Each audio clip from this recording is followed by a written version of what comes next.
Capítulo octavo. El yo de la brujería. El sabio autor del libro Specimen of British Writers, Barnett, presenta un caso extraordinario de brujería. Hace 50 años vivía en una aldea del condado de Somerset una vieja que era generalmente considerada como bruja. Su cuerpo era seco y encorvada por la edad. Andaba con muletas. Su voz era cavernosa, de misteriosa pero simulada solemnidad. De sus ojos brotaban un fulgor penetrante que sobre quien se posaba lo dejaba callado de espanto.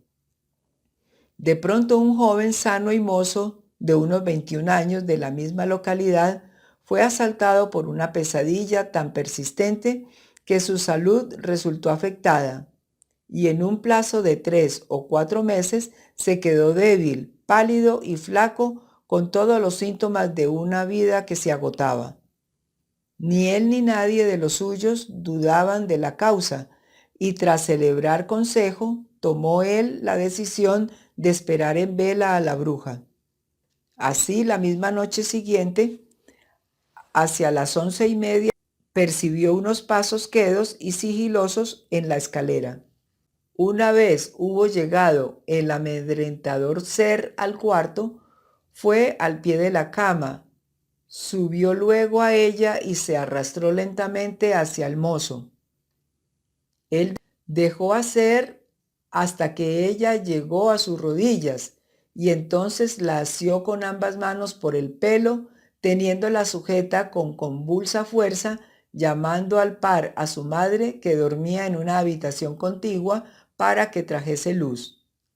Mientras la madre iba a buscarla, lucharon el mozo y el ser desconocido a oscuras, rodando ambos furiosamente por el suelo hasta que al primer vislumbre de la escalera la mujer se zafó con fuerza sobrenatural del joven y desapareció como un relámpago de su vista.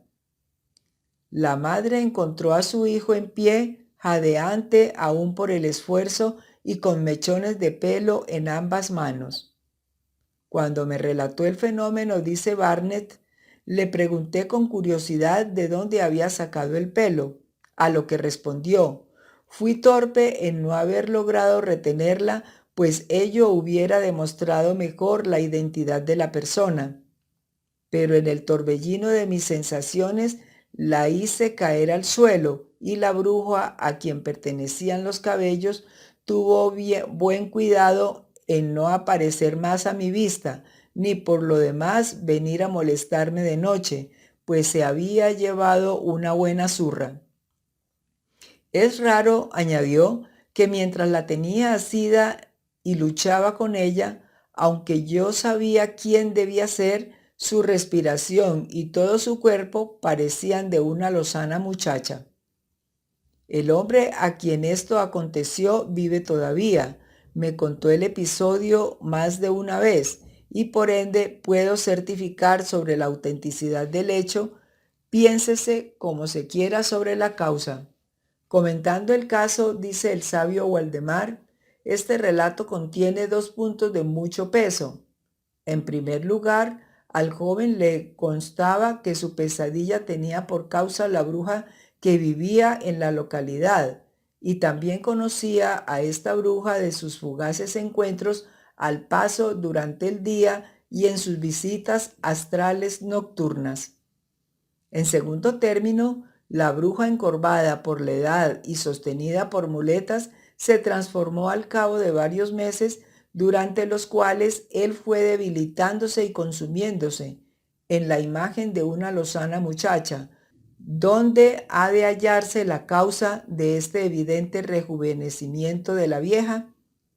Para responder a esta pregunta, continúa diciendo Waldemar, debemos tener ante la vista el mecanismo del eidolon, el doble. Si el aura que envuelve y embosa a los seres representa también un reflejo fiel de su cuerpo, de manera que en aquel se encuentran correspondientemente contenidos con exactitud sus defectos y debilidades, el cuerpo doble presenta, por decirlo así, una acrecentada evidencia que, por ejemplo, se manifiesta a menudo en heridos graves, de manera que se puede sentir dolores en un miembro amputado hace varios años, y por cierto tan intensos como si existiera aún el mismo. Esta vulnerable integridad del doble se funda en el principio creador de que la forma dada por la naturaleza, la congénita del ser, se contiene en una especie de primer germen. En este, al igual que en la bellota, se encuentra contenida la estructura de todo el árbol, se halla oculto el ser en su viva imagen. Mediante múltiples falsas acciones y extravíos, se refleja en el curso de la vida el tejido vibratorio astral que enlaza con el cuerpo primitivo.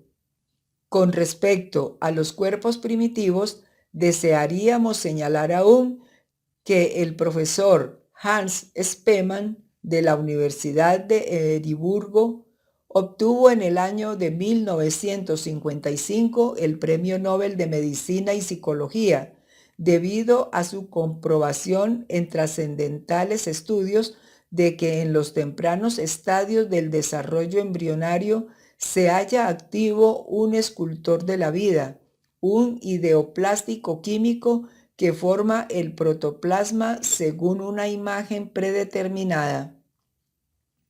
Partiendo de estos estudios de Spemann, el profesor Oscar E. Choate de la Universidad de Yale logró comprobar mediante sus experimentos con salamandras que el escultor de la vida no desaparece en modo alguno, tal como Spemann lo había supuesto, tras el tiempo de desarrollo embrionario, sino que se mantiene durante toda la vida del individuo. Un pequeño trocito de tejido procedente de la acostumbrada herida de un hombre podría, según el profesor Choate, al injertarse en un terreno virgen y viviente, reconstruir de manera enteramente idéntica todo el cuerpo del hombre herido en cuestión.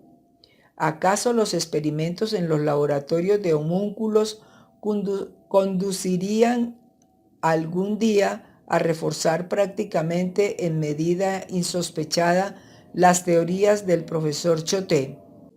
Es obvio que la abominable arpía de este cruento relato, mediante cierto modus operandi desconocido para el vulgo, pudo succionar o vampirizar la vitalidad del joven para trasplantarla a su propio cuerpo primitivo. Solo así puede explicarse científicamente el insólito rejuvenecimiento del cuerpo de la vieja. Es incuestionable que el ideoplástico químico impregnado por la vitalidad del mozo pudo reconstruir el organismo valetudinario de la anciana. Mientras la vida del mancebo se agotaba espantosamente, la vieja fatal de izquierdos aquelarres tenebrosos recobraba su antigua juventud.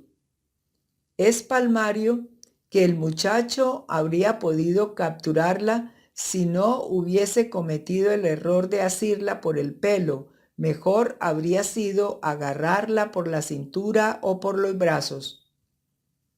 Muchas de estas arpías abismales, sorprendidas infragantes, han sido capturadas con otros procedimientos.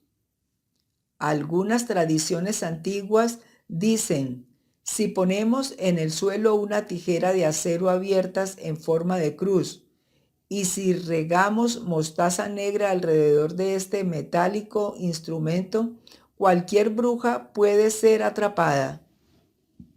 Causa asombro el que algunos ocultistas ilustres ignoren que estas brujas pueden eludir la ley de la gravedad universal.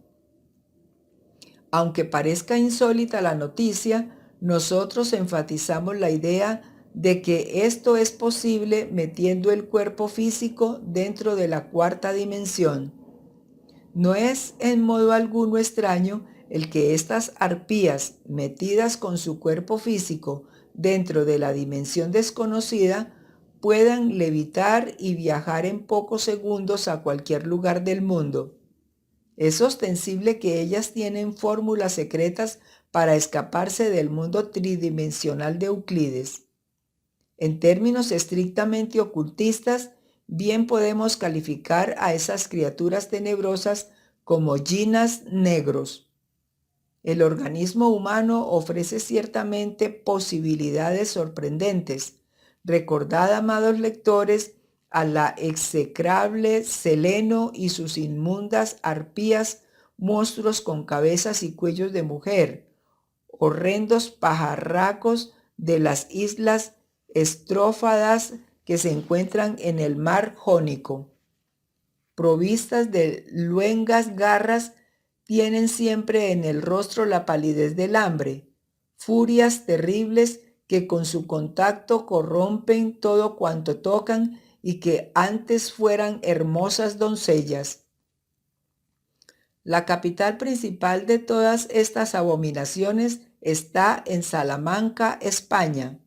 Allí está el famoso castillo de Klingsor, el salón de la brujería, santuario de tinieblas oportunamente citado por Ricardo Wagner en su Parsifal. Válgame Dios y Santa María, si las gentes supieran todo esto, buscarían el castillo de Klingsor por todas esas viejas calles de Salamanca. Empero, bien saben los divinos y los humanos que el castillo del Grial Negro se encuentra en las tierras de Jinas, en la dimensión desconocida. Los martes y sábados a la medianoche allí se reúnen esas calchonas con sus zánganos para celebrar sus orgías. Cuando alguna arpía de estas ha sido atrapada, buen solfeo, zurra o azotaina se ha llevado, pues las pobres gentes aún no saben devolver bien por mal. Es necesario ser comprensivos y en vez de atollarse en el lodo de la infamia, aventajarse a tales arpías por medio del amor, abocar con valor el problema y amonestar con sabiduría. No juzguéis para que no seáis juzgados, porque con el juicio con que juzgáis, seréis juzgados, y con la medida con que medís, os será medido.